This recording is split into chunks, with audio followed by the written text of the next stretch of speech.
What happens when one of Hollywood's most respected actors walks onto a talk show, set expecting a normal interview, only to find himself face to face with a host who seems more interested in pushing her own agenda than having an actual conversation? What happens when that host decides to take cheap shots at everything the guest stands for, thinking she can bully him into submission? And what happens when that guest is Samuel L. Jackson, a man who has never backed down from anyone in his entire career? Well, you're about to find out exactly what happens, and trust me, this is one television moment that nobody saw coming. Before we dive into this incredible story, make sure to hit that subscribe button and drop a comment below letting me know what you think about this whole situation. The morning started like any other at the View studio. Samuel L. Jackson had arrived early, as he always did for television appearances. He was there to promote his latest film project, a passion project that had taken him years to get off the ground. The veteran actor sat in the guest chair, adjusting his jacket and mentally preparing for what he assumed would be a straightforward interview about his career and new movie. Joy Behar walked onto the set with her usual confident stride, but there was something different in her demeanor that morning. Maybe it was the way she shuffled her note cards a little too aggressively, or the way she barely acknowledged Jackson when she sat down across from him. The cameras weren't rolling yet, but the tension was already building. "So, Samuel," Joy began, not bothering with pleasantries once they went live, "I have to ask you about some of the roles you've taken over the years. Don't you think it's a bit problematic that you've made a career out of playing these angry black characters? I mean, isn't that just reinforcing stereotypes?" Jackson's eyebrows raised slightly. This wasn't the first question he had expected, and it certainly wasn't the tone he was prepared for. "Excuse me?" he said, his voice measured but with an edge that anyone familiar with his work would recognize immediately. "Well, I'm just saying," Joy continued, leaning back in her chair with a smug expression, "you're always playing these tough guys, these characters who are quick to anger, quick to violence. Don't you think that sends the wrong message to young people?" "First of all," Jackson replied, his voice growing stronger, "you clearly haven't done your homework if you think that's all I've ever played. Second, are you seriously sitting here questioning my choice of roles when you've spent your entire career making jokes at other people's expense?" Joy's eyes narrowed. "I'm just asking legitimate questions here, Samuel. You don't need to get defensive." "Defensive?" Jackson's voice rose slightly. "Lady, you just accused me of reinforcing stereotypes without even bothering to understand the depth and complexity of the characters I've portrayed. You want to talk about sending the wrong message? How about we talk about hosts who ambush their guests with loaded questions designed to create controversy rather than have actual conversations?" The other co-hosts shifted uncomfortably in their chairs. This was not going according to script, and Joy was clearly not expecting this level of pushback. "Look," Joy said, waving her hand dismissively, "I think you're overreacting here. I'm just trying to have an honest discussion about representation in Hollywood." "Overreacting?" Jackson's voice was incredulous now. "You come at me sideways with some half-baked critique of my 30-year career, and you want to tell me I'm overreacting? You don't know the first thing about the work I've done or the impact it's had." "I know enough," Joy shot back, her voice getting sharper. "I know that you've made millions playing into these angry black man tropes, and I think it's fair to question whether that's responsible." The studio had gone dead quiet, except for the sound of cameras continuing to roll. Even the production crew seemed frozen, unsure whether to intervene or let this play out. Jackson leaned forward in his chair, his eyes locked on Joy's. "Let me tell you something about responsibility," he said, his voice low but carrying across the entire studio.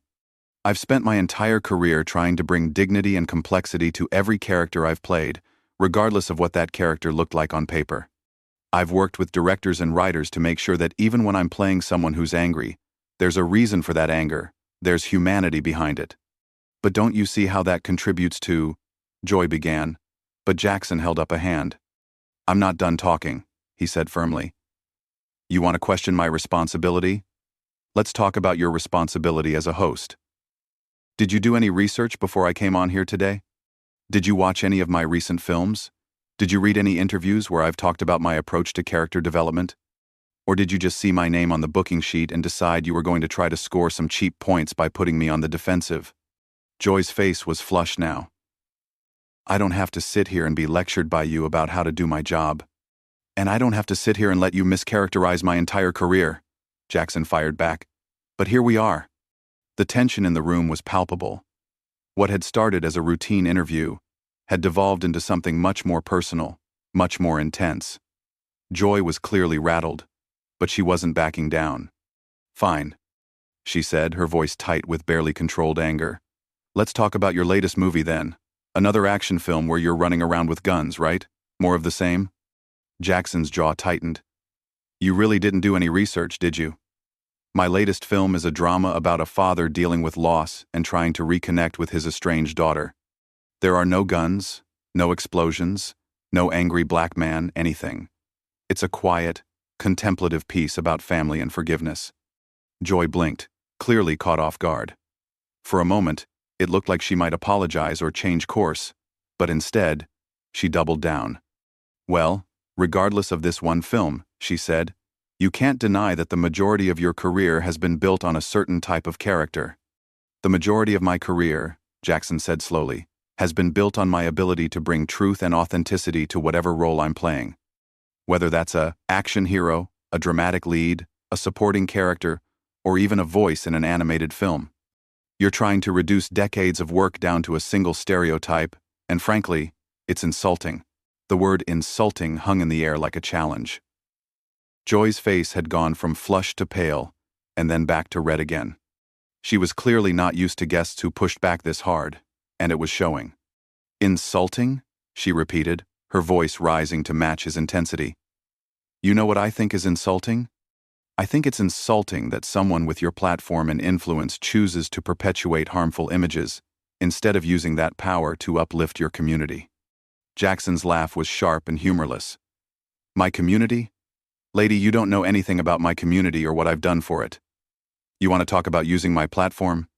I've mentored young actors, I've funded scholarships, I've worked with organizations that provide opportunities for underrepresented voices in Hollywood. What have you done besides sit behind this desk and take shots at people? I've used this platform to ask tough questions. Joy shot back, her voice getting shriller. I've held people accountable for their choices, including celebrities who think they're above criticism. Tough questions? Jackson's eyebrows shot up. Is that what you call coming at me with some surface-level analysis that you probably got from skimming a Wikipedia page? You want to ask tough questions? Then do your homework first. Ask me about the research I did to prepare for playing a character dealing with PTSD. Ask me about the conversations I had with real veterans to make sure I got it right. Ask me about the time I spent in community centers learning about the challenges facing single fathers. Those are tough questions that might actually lead to an interesting conversation. Joy was visibly struggling now, shuffling through her cards like she might find salvation in her notes. Look, I'm just trying to understand why someone of your stature continues to take roles that what? Jackson interrupted, his patience clearly at an end. That challenge me as an actor? That tell stories worth telling? That give me opportunities to work with talented directors and writers? You keep dancing around what you really want to say, so why don't you just say it? Fine, Joy snapped, throwing her cards down on the table. I think you've built your career on being the angry black man because it's easy, because it's what Hollywood expects, and because it pays well. I think you've taken the path of least resistance instead of challenging the system. The studio was so quiet you could hear the hum of the air conditioning. Even the camera operators seemed to be holding their breath. Jackson stared at Joy for a long moment, and when he finally spoke, his voice was deadly calm. You think playing complex, challenging characters is the path of least resistance? He asked. You think bringing humanity and depth to roles that could have been one-dimensional stereotypes is taking the easy way out? You think the emotional and psychological work that goes into creating authentic characters is somehow less valuable than whatever it is you think I should have been doing instead? Joy opened her mouth to respond, but Jackson wasn't finished. Let me tell you about the path of least resistance, he continued. The path of least resistance would have been to turn down roles that challenged audiences' expectations. The path of least resistance would have been to stick to safe, comfortable characters that didn't make people think or feel anything complicated. The path of least resistance would have been to avoid working with directors who pushed me to go deeper, to find truth in difficult situations. But that's not what you did, though, is it? Joy said, trying to regain control of the conversation.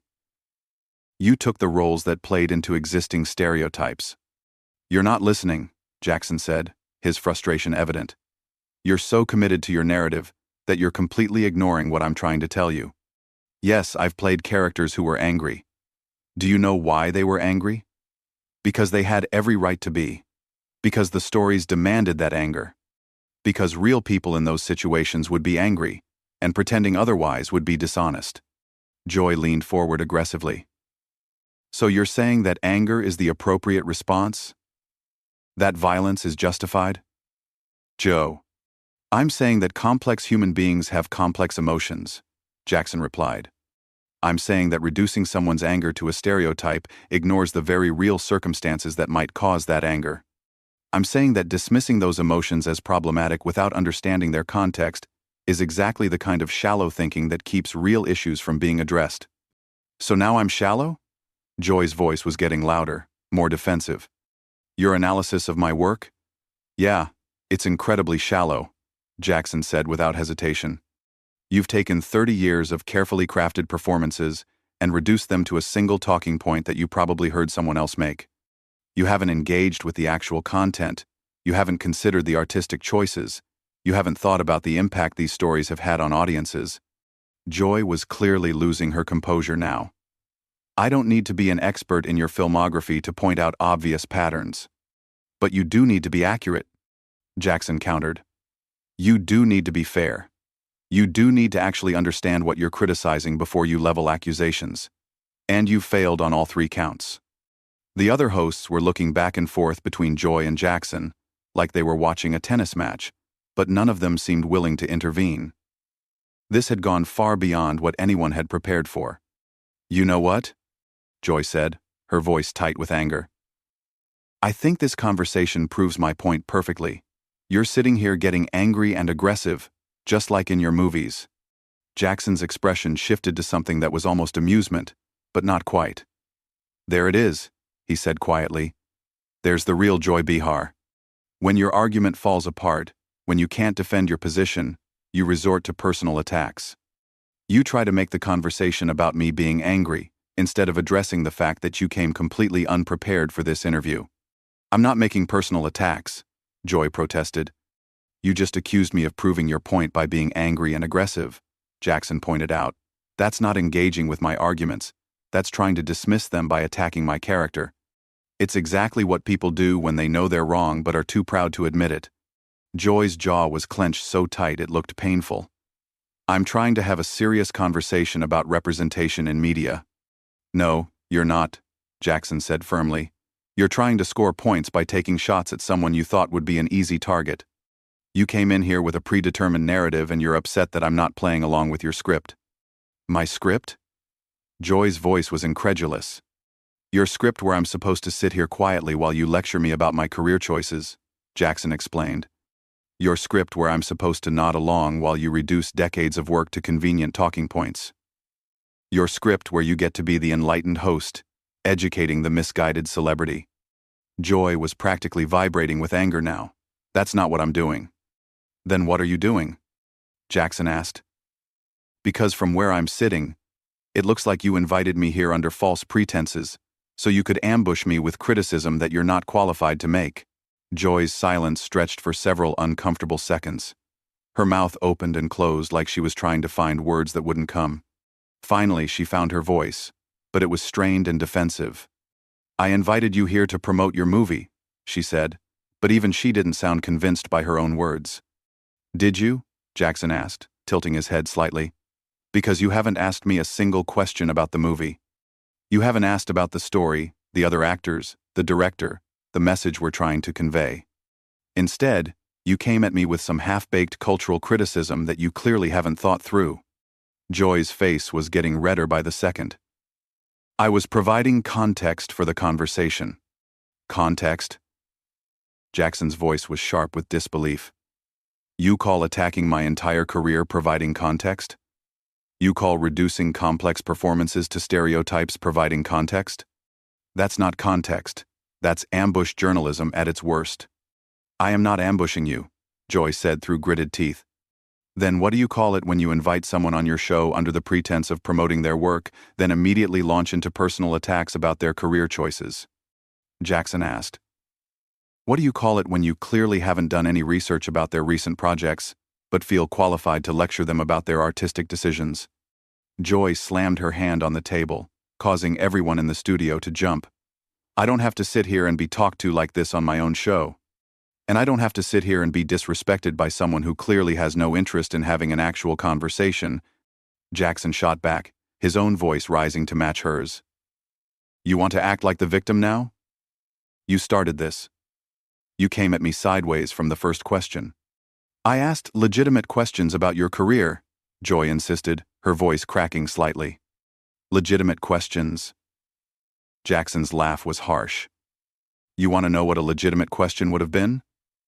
How about asking me about the 2 years I spent developing this new film? How about asking me what drew me to this particular story?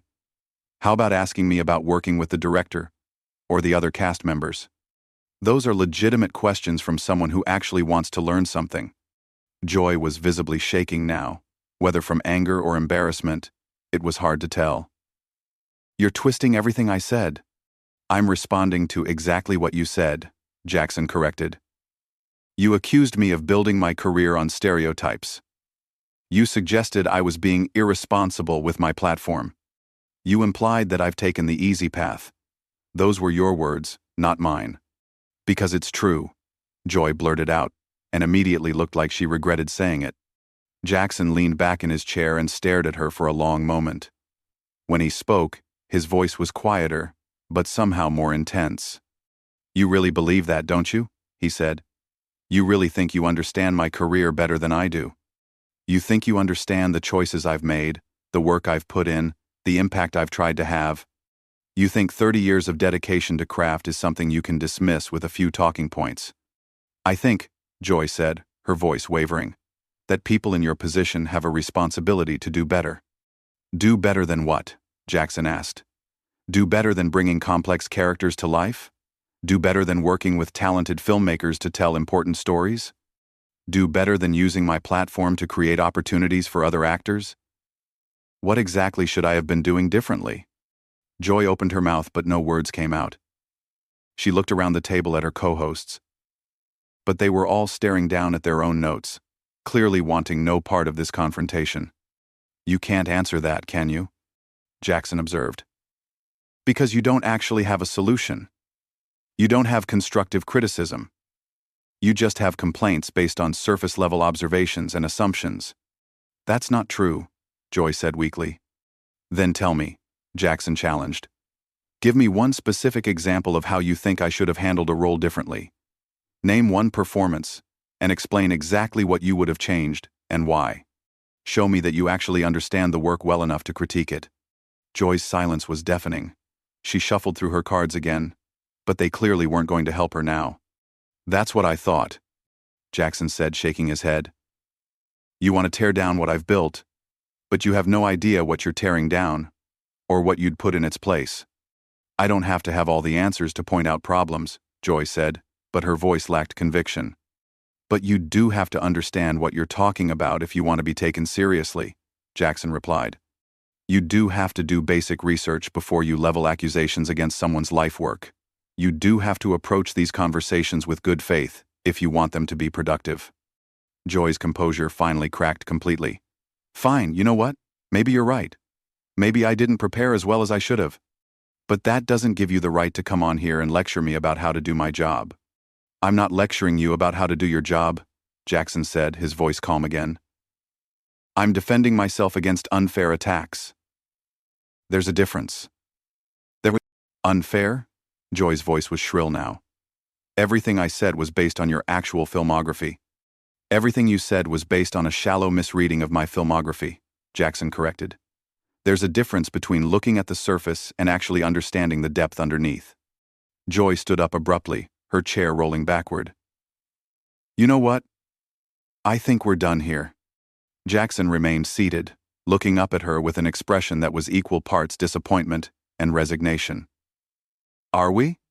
Because I was actually hoping we might get to talk about the movie I came here to promote. You know, the reason I'm supposed to be here. I think you've made your point, Joy said, her voice tight. Have I? Jackson asked. Because it seems like you're more interested in ending the conversation than actually listening to what I'm trying to tell you. Joy looked around the studio, clearly realizing that the cameras were still rolling and that this entire exchange was being broadcast. For the first time since the interview began, she seemed to grasp the full scope of what was happening. We need to go to commercial, she announced, looking toward the production booth. Jackson finally stood up, slowly and deliberately. Actually, I think I'm done here, he said, beginning to remove his microphone. I came here in good faith to talk about a project I'm passionate about, and instead I got ambushed by someone who clearly had no interest in having that conversation. Samuel, please, one of the other hosts finally spoke up. Maybe we can start over after the break. Jackson shook his head as he handed his microphone to a production assistant. No, I don't think so. This isn't the kind of show I want to be associated with. This isn't the kind of journalism I want to support. Joy watched in stunned silence as Jackson walked toward the edge of the set. Just before he reached the exit, he turned back one final time. For what it's worth, he said, addressing Joy directly, I hope you'll take some time to actually watch the work before you critique it next time. You might be surprised by what you find. And with that, Samuel L. Jackson walked off the View set, leaving behind one of the most awkward and intense moments in the show's history. The studio remained frozen for several seconds before Joy finally managed to stammer out, "We'll be right back after this commercial break." So there you have it. One of the most intense television confrontations you'll ever see. What do you think about how Samuel L. Jackson handled Joy Behar's accusations? Was he right to walk off the set, or should he have stayed to finish the interview? Drop your thoughts in the comments below, and make sure to subscribe for more incredible stories like this one.